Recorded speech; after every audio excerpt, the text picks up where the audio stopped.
Ashurbanipal was the last king in the history of the Assyrian Empire. He was regarded as a great scholar, a great librarian, a great emperor, a builder, and also a great king slayer. He actually didn't rule a small territory. He was the great emperor in that sense. At the time, the largest empire was occupied by him.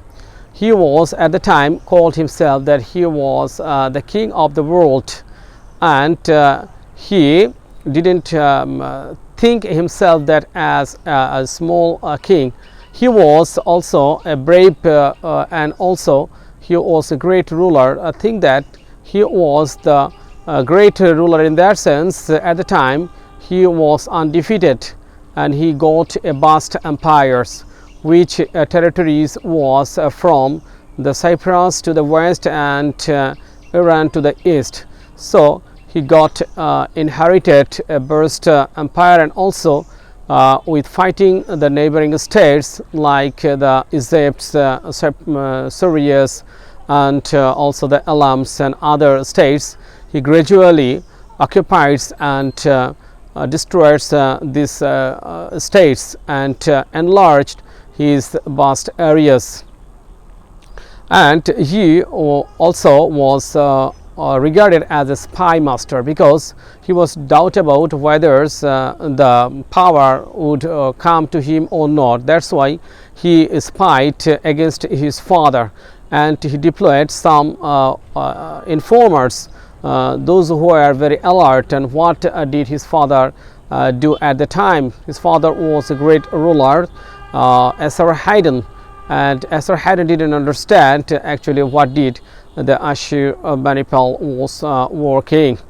Ashurbanipal also is also remarkable because of his different kind of activities.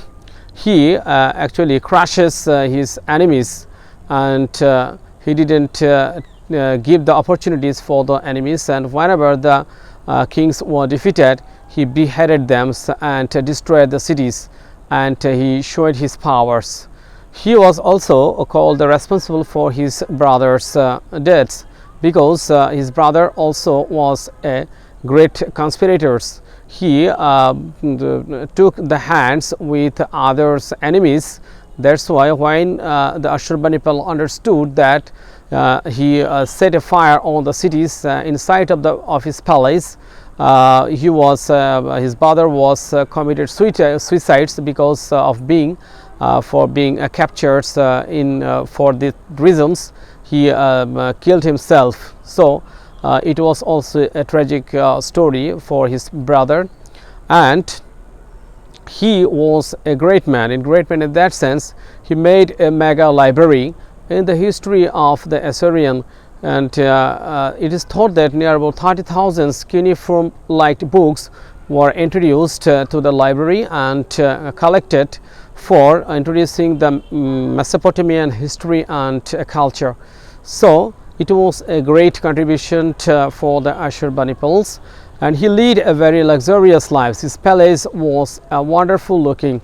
A great sight was seen, and he made the palatial buildings, and the buildings were adorned with different kind of ornaments, and it is said that his city Nineveh was adorned with the ornaments, and near about different developments were also introduced with him.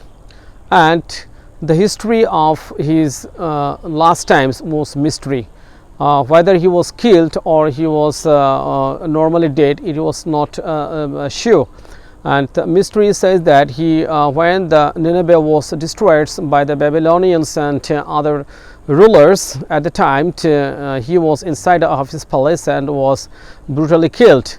But other historians were a little bit doubt about his the last moments. However, he had the two twin sons. Those were very weak and didn't control the full empires of Assyria. For the last times, the Babylonians and other peoples actually destroyed the Nineveh, the great city. In this way, the Ashurbanipal's the vast empire was collapsed and destroyed.